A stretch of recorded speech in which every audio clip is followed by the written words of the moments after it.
មុនឬចែកចាំងពីសខាកម្មអបពចំនួន30រូបចូលរៀនវគ្គបណ្ដុះបណ្ដាលស្ដីពីការសង្គ្រោះបឋមរយៈពេល1ព្រឹកនៅអង្គភាពប្រឆាំងអំពើពុករលួយ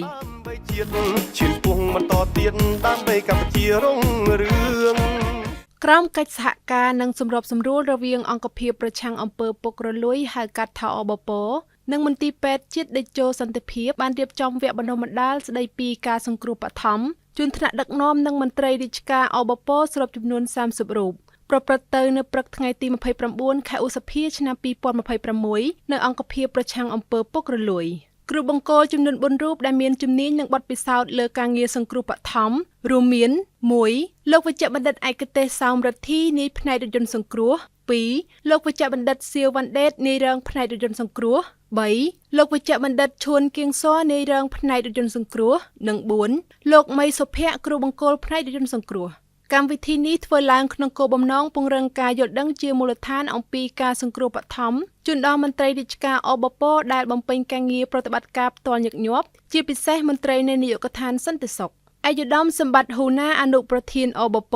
តំណាងដឹកខ្ពង់ខ្ពស់គតិនីតិកោសលបណ្ឌិតទេសរដ្ឋមន្ត្រីប្រធានអបពបានបើកវគ្គបណ្ដុះបណ្ដាលស្ដីពីការសង្គ្រោះបឋមនិងបានថ្លែងអំណរគុណយ៉ាងជ្រាលជ្រៅចំពោះលោកវេជ្ជបណ្ឌិតសួនសមិទ្ធនាយកមន្ទីរពេទ្យជាតិដេជោសន្តិភាពដែលបានអនុញ្ញាតឲ្យគ្រូឧទ្ទេសមកធ្វើបទបង្ហាញនៅក្នុងវគ្គបណ្ដុះបណ្ដាលស្ដីពីការសង្គ្រោះបឋមនាថ្ងៃនេះឯកឧត្តមបានមានប្រសាសន៍បន្តថាបន្ទាប់ពីឆ្លងកាត់វគ្គបណ្ដុះបណ្ដាលនេះសខាកម្មអាចជួយសង្គ្រោះជីវិតជនរងគ្រោះបានទាន់ពេលកាត់បន្ថយភាពធ្ងន់ធ្ងរនៃរបួសបង្កើនភាពជឿជាក់និងភាពក្លាហានជួយការពារគ្រោះថ្នាក់នៅផ្ទះនិងនៅកន្លែងការងារព្រមទាំងបង្កើនស្មារតីជួយសង្គមក៏ដូចជាមានជំនាញសម្រាប់ប្រើប្រាស់ក្នុងជីវិតប្រចាំថ្ងៃជាដើមគិតចាប់ពីឆ្នាំ